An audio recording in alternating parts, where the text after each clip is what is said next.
Good evening friends. आज के lecture में हम यूनिट इम्पल्स पे क्वेश्चन डिस्कस करेंगे।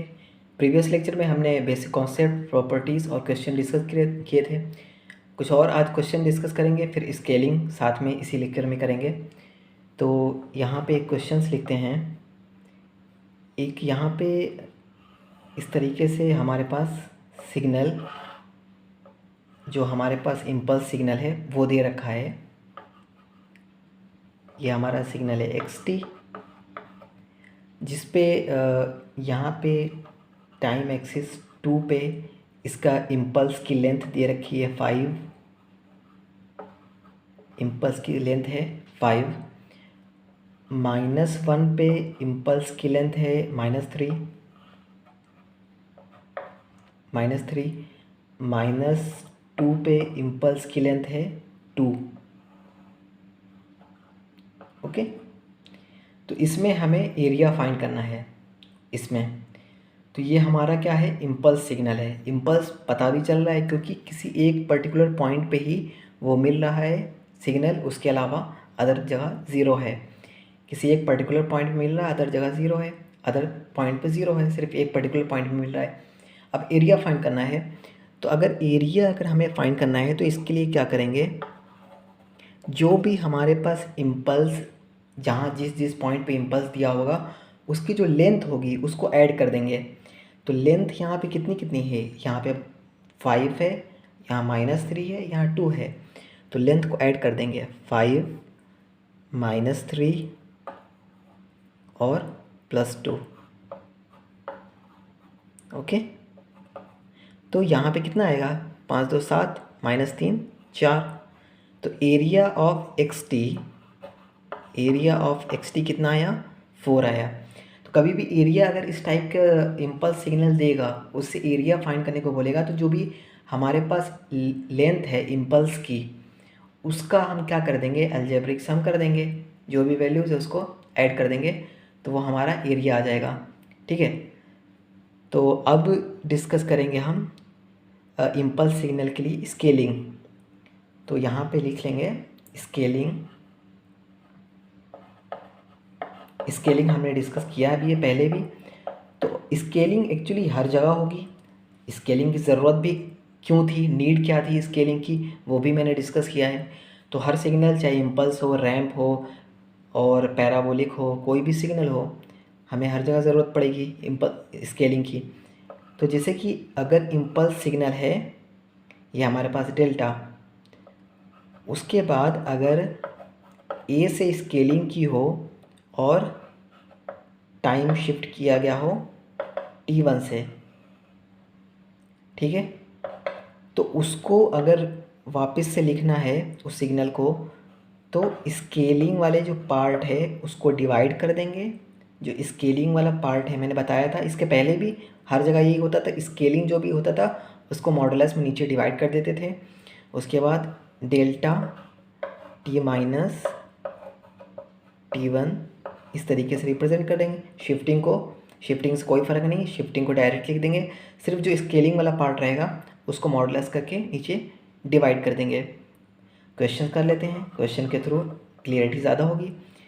यहाँ पे क्वेश्चन है xt equal to delta of -2t।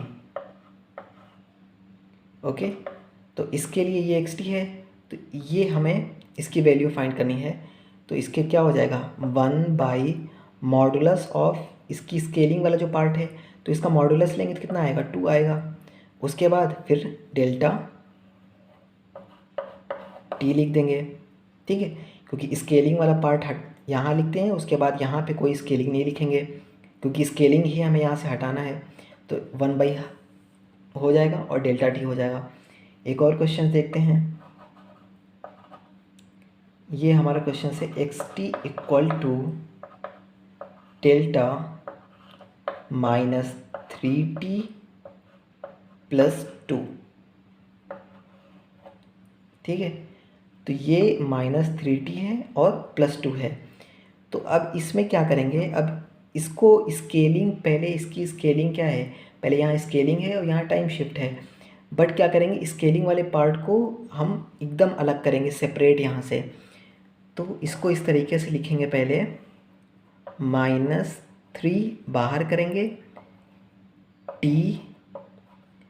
Plus t -4, t-4, ठीक है। तो स्केलिंग वाले पार्ट को, क्योंकि यहाँ पे क्या था, स्केलिंग वाला पार्ट अंदर इसमें मल्टीप्लाई नहीं था शिफ्टिंग वाले में, तो सबसे पहले स्केलिंग वाले पार्ट को बाहर करेंगे, देन उसकी वैल्यू लिखेंगे। तो यहाँ पे स्केलिंग वाले पार्ट को हमने क्या किया, पहले इसके बाहर लिखाया और t माइनस शिफ्टिंग लिखेंगे इस तरीके से, ऐसे ही फॉर्मेट में लिखना है। तो इस फॉर्मेट में लिखेंगे। अब इसकी वैल्यूज़ फाइंड कर लेंगे। अब इसकी वैल्यूज़ फाइंड करनी है तो इसका मॉडुलस लिखेंगे 1/, में तो मॉडुलस कितना आएगा, 3 आएगा। उसके बाद डेल्टा t-4, ठीक है, ये इस तरीके से आ जाएगा। क्योंकि अगर यहाँ पे -3 बाहर नहीं लेते तो स्केलिंग यहाँ वाले पार्ट में तो कोई फ़र्क नहीं पड़ता, बट क्या होता है यहाँ शिफ्टिंग वाले में हम +2 लिख देते हैं, वो गलत होता है वैसे।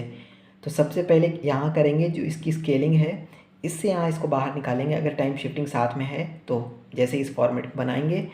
उसके बाद फिर लिखेंगे ताकि टाइम शिफ्टिंग जो एक्चुअल है वो हमारे पास आएगी, ठीक है। एक और क्वेश्चन देखते हैं इस पे। एक और क्वेश्चन से xt equal to delta 3t + 5, ठीक है, ये हमारे पास सिग्नल है। अब एरिया फाइंड करना है, ठीक है, एरिया xt। बेसिकली ये जितना भी हम फाइंड कर रहे हैं ये सारा इसका एरिया है, ठीक है। ये जो भी हम फाइंड कर रहे हैं वैल्यू, ये सारा कुछ हम क्या फाइंड कर रहे हैं, एरिया, ठीक है। ये भी हमने फाइंड किया है एरिया, ओके। तो अभी इसके लिए भी अगर फाइंड करना है तो सबसे पहले क्या करेंगे, 3t + 5 है तो पहले 3 को बाहर लेंगे, डेल्टा 3 बाहर लेंगे, यहाँ पे t + 5/3। अब इस फॉर्मेट में, जैसा इस फॉर्मेट में था वैसे ही फॉर्मेट पहले लिखेंगे। उसके बाद अब इसकी वैल्यूज़ लिखेंगे एरिया। अब एरिया के लिए क्या करेंगे, यहाँ पे इसका मॉडुलस लिखेंगे 1/, में मॉडुलस, उसके बाद डेल्टा, शिफ्टिंग टर्म जो भी है उसको लिखेंगे उस तरीके से, t + 5/3, ओके। तो एरिया कभी भी अगर स्केलिंग टर्म में आ रहा है, इसके अभी जो ये वाला क्वेश्चन फाइंड किया तो उसमें एरिया निकालने का, तो लेंथ जो भी दी हुई थी उसका इम्पल्स की लेंथ का समेशन कर दिया था हमने।